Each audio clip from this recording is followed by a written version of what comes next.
The film begins with firefighters, led by Gordy Brewer, doing their job.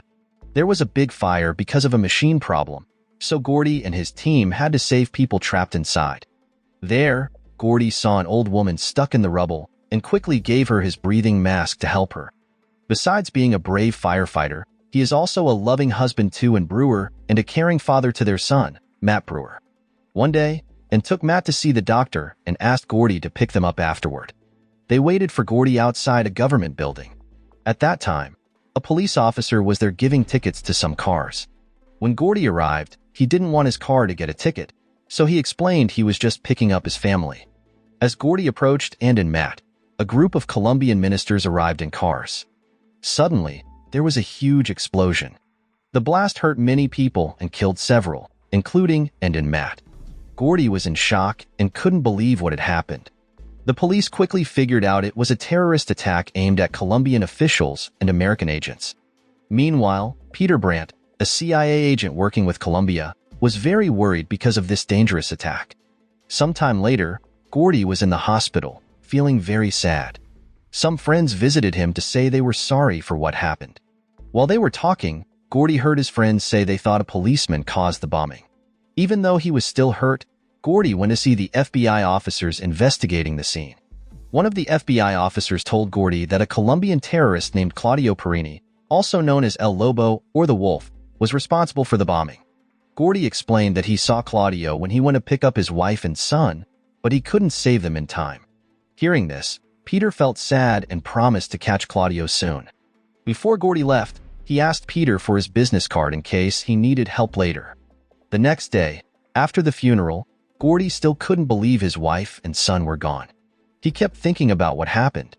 While he was sad, Gordy saw a news clip showing Claudio with a black cloth covering him. Claudio said he was also responsible for other bombings before this one. In front of the camera, Claudio explained that he carried out these attacks to protect himself from American war criminals. After that, a member of a Latin American solidarity group named Ephraim Ortiz Dominguez said that the incident with Gordy's wife and children was called collateral damage, because America was at war with Colombia.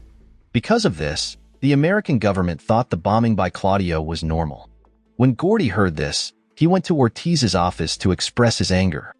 Just as Gordy was about to hurt Ortiz, the police arrived and arrested Gordy. They took him to see an FBI agent named Joe Phipps. There, Gordy told Joe how upset he was that the police thought the death of his wife and children was normal. At a meeting at the Department of Foreign Affairs, a senator named Paul Devereaux scolded Peter because he had gone to the Colombian consulate and planned to attack the guerrillas. At that time, Devereaux, scared of more violence, wanted to have peace talks with the guerrillas. But Peter disagreed and thought it was crazy to negotiate with terrorists who just wanted to sell cocaine freely. Not wanting more people to die, Devereaux told Peter to stop his operations in Colombia. Sometime later, Peter got a call from someone claiming to be the Wolf, but it was actually Gordy. There, Gordy asked Peter where Claudio was. When Gordy found out the government wanted to make peace with the terrorists, he hung up and decided to take revenge for his wife and children on his own. Soon after, Gordy started using different methods, like searching the internet for information about the guerrillas and hacking the government security system to find the Wolf. While doing this, one of his friends brought a former Colombian military advisor named Ed Counts to help him.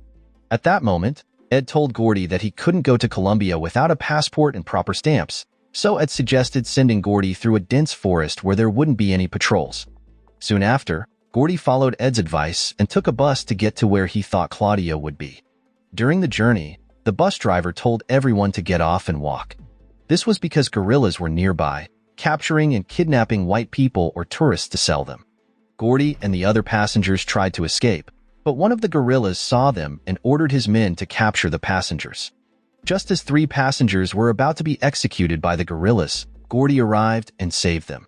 Using his survival skills, Gordy found a way to escape from the guerrillas. The next day, Peter heard that Gordy had done something reckless. At that time, Peter went to Colombia alone and talked to his 2 friends. They planned to find and rescue Gordy quickly. Meanwhile, at the guerrillas' headquarters, Claudio was talking to his group when he received a piece of paper. The paper had information about Gordy, a firefighter seeking revenge for his wife and children. Shortly after, Claudio ordered his group to capture Gordy so they could get a ransom from America. At the same time, Gordy, following Ed's directions, took a boat to the guerrillas' area. When Gordy arrived at the port, the local police started looking for him based on a tip from a street vendor. While walking through the crowd, Gordy saw a woman and her child being confronted by two criminals. Then, he stepped in to help them. After the situation calmed down, the woman, Selena, and her child, Mauro, thanked Gordy for saving them. Then, the criminals and their group tried to attack Gordy and Selena. Fortunately, the police arrived just in time. Because of this incident, Gordy and some of the criminals were taken to prison. In prison, a prisoner and technician named Sean Armstrong approached Gordy. There, Sean explained that some Colombians were angry with Americans because they felt Americans were taking their jobs. Gordy thought Sean could help him and asked Sean to sell his passport so Gordy could enter the guerrillas' area. Unfortunately, Sean was not easily tempted by money and refused to sell his passport. Sometime later, at night, guerrillas came to the prison where Gordy was. They attacked the police station, taking out some police officers. Claudio and his group entered the prison and freed the prisoners. At the same time, Peter and his team, who got the news, rushed to the scene. Soon after, Claudio saw Gordy and wanted to take him hostage but decided to free his group instead. After Claudio's group left, Gordy used a piece of steel from one of the guerrillas to break out of his cell. As the fire spread, Gordy made a deal with Sean. Gordy promised to help him escape if Sean gave him his passport. Sean agreed, not wanting to die in the fire. Soon, the police and Peter's team arrived and saw that Gordy had escaped. They immediately started searching for him. Elsewhere, Gordy and Sean were escaping through an underwater channel. There, he gave Sean some money for information. Sean told him to go by water to the San Pablo area and meet Felix Ramirez, a guerrilla who needed work. On his journey, Gordy was shocked when he saw guerrillas killing people near the lake because they thought those people were helping the enemy. As Gordy got closer to his destination, the guerrillas caught him using Sean's passport and took him to the border guard. In front of the guard named Roman, Gordy said he was replacing Sean, who was in police custody. Soon, Felix, who knew Gordy's face, showed up.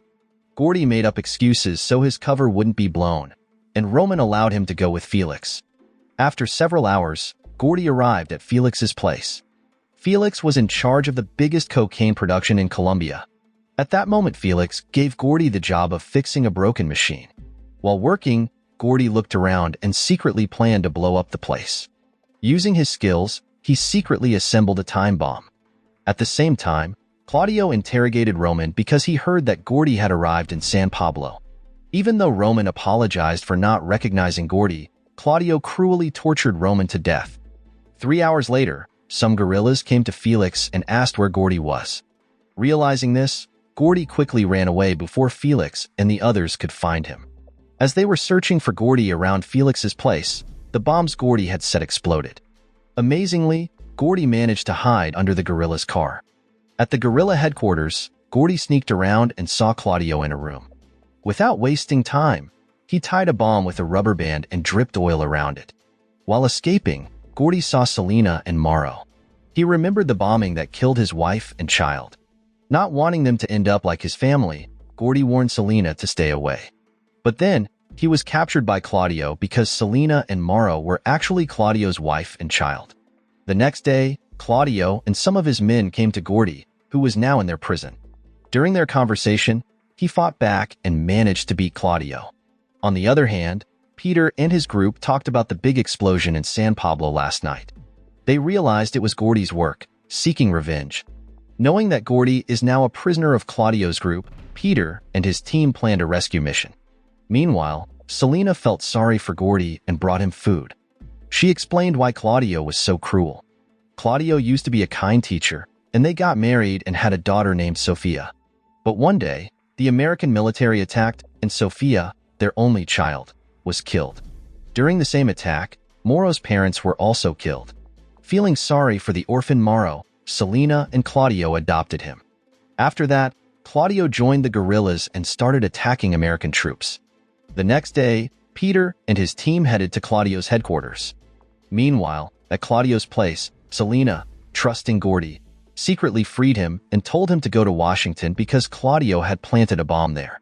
Not long after, Peter and his team arrived and attacked Claudio's headquarters. They succeeded in defeating the guerrillas. Afterward, Peter went to rescue Gordy. Gordy told Peter he wanted to take Selena and Mauro to the police because they were Claudio's family. Knowing that Claudio was in Washington, Peter ordered his team to return and search for him. Meanwhile, Claudio was near the State Department building in Washington. At that time, Joe and the FBI were shocked by a voice recording from Claudio, who threatened to blow up parts of America. Just then, Gordy, Selena, and Mauro arrived at the scene. Claudio was seen secretly placing a suitcase in the crowd. Inside the State Department building, Selena explained that Claudio planned to blow up a building in Washington. After checking several buildings, she realized Claudio was targeting a station.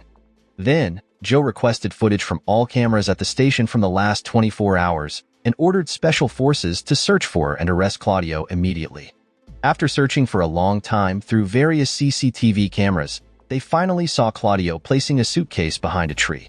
Meanwhile, an old man, tempted by the suitcase, secretly took it to the toilet to open it, not knowing what was inside. When the police arrived to look for the suitcase, they realized the old man had taken it and rushed to find him. A few moments later, Selena asked a female officer if she could go to the toilet.